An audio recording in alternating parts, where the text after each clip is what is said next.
केंद्र सरकार ने आज सर्वदलीय बैठक बुलाई। रक्षा मंत्री राजनाथ सिंह बैठक की अध्यक्षता करेंगे। रक्षा मंत्री राजनाथ सिंह ने पहलगाम हमले को लेकर पाकिस्तान को दी चेतावनी। कहा कि आतंकियों से बदला लेगा हिंदुस्तान। आतंकी कहीं भी छिपे होंगे, उन्हें ढूंढ निकाला जाएगा। राजनाथ सिंह ने कहा कि टेररिज्म के खिलाफ जीरो टॉलरेंस पॉलिसी आने वाले समय में दिखेगा। रिजल्ट पाकिस्तान में बैठे मास्टरमाइंड भी नहीं छोड़ेंगे। आतंकवादियों की तलाश में पुंछ के लसाना वन क्षेत्र में एसओजी का विशेष अभियान। सर्च अभियान में सेना के जवान भी शामिल। कुलगाम में सुरक्षा बलों का आतंकियों से मुठभेड़। फेमस अबरल बल वाटरफॉल के पास गोलियों की आवाज सुनाई दी। आतंकी हमले के बाद सीएम उमर अब्दुल्ला की कैबिनेट की बैठक की। घाटी में कानून व्यवस्था को लेकर चर्चा की गई। जम्मू कश्मीर में सुरक्षा व्यवस्था को लेकर उपराज्यपाल ने बैठक की। डीजीपी, आईजीपी और सभी डीसी और एसएसपी से बातचीत हुई। बैठक में एलजी मनोज सिन्हा बोले कि आतंकियों के खिलाफ गृह मंत्री ने जो भी निर्देश दिए उसका पालन हो। डीसी और एसएसपी अपने इलाके में सुरक्षा का माहौल बनाए। अनंतनाग पुलिस ने 20 लाख के इनाम की घोषणा की। पहलगाम हमले से संबंधित आतंकियों की सूचना देने पर मिलेगा। अनंतनाग में बढ़ाई गई सुरक्षा। श्रीनगर जम्मू नेशनल हाईवे पर गाड़ियों की हो रही है चेकिंग। दिल्ली में एनआईए मुख्यालय की सुरक्षा कड़ी की गई। यहीं पर 26/11 मुंबई हमले का आरोपी तंवर राणा हिरासत में रखा गया है। जम्मू कश्मीर में कई दफ्तरों के कर्मियों को वर्क फ्रॉम होम का निर्देश दिया। बारामूला में पीएम पैकेज के तहत कार्यरत कर्मियों को 27 अप्रैल तक वर्क फ्रॉम होम का आदेश जारी। दिल्ली में विनय नरवाल को दी गई श्रद्धांजलि। विनय के पार्थिव शरीर से लिपटकर उनकी पत्नी खूब रोई। कहा कि हम हमेशा आप पर गर्व करेंगे। आतंकी हमले में मारे गए दिलीप देसले का हुआ अंतिम संस्कार। पनवेल में उनके पैतृक स्थान पर हुआ क्रेमेशन। पहलगाम हमले में मारे गए सैयद आदिल हुसैन शाह को किया गया सुपुर्द खाक। फ्यूनरल में सीएम अब्दुल्ला शामिल हुए।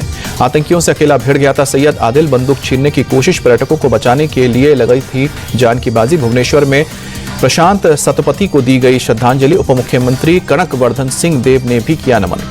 शुभम द्विवेदी के पिता संजय द्विवेदी ने कहा कि आतंकवादियों के खिलाफ सख्त कार्रवाई होनी चाहिए। सरकार ऐसी कार्रवाई करे कि उनकी 7 पुश्ते किसी को मारने की हिम्मत ना कर सके। समीर गुहा का कोलकाता में किया गया अंतिम संस्कार। पहलगाम आतंकवादी हमले में की गई थी जान। मुंबई में संजय लेले और अतुल मोने का हुआ अंतिम संस्कार। पहलगाम हमले में आतंकियों की गोली लगने का शिकार हुए थे। पहलगाम आतंकी हमले में मारे गए संतोष जगदाले के पार्थिव शरीर पर शरद पवार ने फूल चढ़ाए। पुणे में आवास पर जाके श्रद्धांजलि दी। ब्रिटेन के पूर्व पीएम ऋषि सुनक ने लिखा, हम भारत के साथ शोक में साथ हैं। आतंक कभी भी नहीं जीतेगा। अमेरिकी उपराष्ट्रपति जेडी वांस ने भी पीएम मोदी से बात की। आतंक के खिलाफ लड़ाई में मदद का भरोसा दिया। कनाडा ने भी पहलगाम आतंकी हमले की निंदा की। प्रधानमंत्री मार्क कार्नी ने ट्वीट में लिखा कि यह हिंसा का एक मूर्खतापूर्ण और चौंकाने वाला कृत्य है। लखनऊ में प्रतिबंधित आतंकी संगठन खालिस्तान कमांडो फोर्स का मंगत सिंह उर्फ मांगा गिरफ्तार। मांगा पर 25,000 रुपए का इनाम था। आईपीएल में रॉयल चैलेंजर्स बेंगलुरु और राजस्थान रॉयल्स के बीच आज होगा मुकाबला। बेंगलुरु में शाम को 7:30 बजे शुरू होगा मैच। बेंगलुरु और राजस्थान दोनों टीमों के बीच अब तक 32 मुकाबले हुए हैं। 16वें मैचों में आरसीबी ने जीत दर्ज की है और 14 में राजस्थान को जीत मिली है। आईपीएल में मुंबई इंडियंस ने लगातार चौथा मैच जीता। सनराइजर्स हैदराबाद को 60 विकेट से हराया। मुंबई की लगातार 4 जीत के बाद आईपीएल पॉइंट टेबल में हुआ बड़ा बदलाव। मुंबई इंडियंस पॉइंट टेबल में 3रे नंबर पर। हैदराबाद की टीम 6 हार के साथ 9वें नंबर पर। रोहित शर्मा ने टी20 में 12,000 रन पूरे किए। विराट कोहली के बाद इस उपलब्धि को हासिल करने वाले भारत के दूसरे बल्लेबाज। अमृतसर में अटारी बॉर्डर पर सुबह से ही पसरा सन्नाटा। भारत सरकार ने अटारी चेकपोस्ट को बंद करने का लिया फैसला। पहलगाम हमले को लेकर पाकिस्तान के खिलाफ सख्त एक्शन। सीसीएस की मीटिंग में 5 बड़े फैसले लिए गए। पाकिस्तान के साथ सिंधु जल समझौता किया गया सस्पेंड। सभी पाकिस्तानियों के वीजा रद्द किए गए। 48 घंटे में पाकिस्तानी नागरिकों को भारत छोड़ने के दिए गए निर्देश।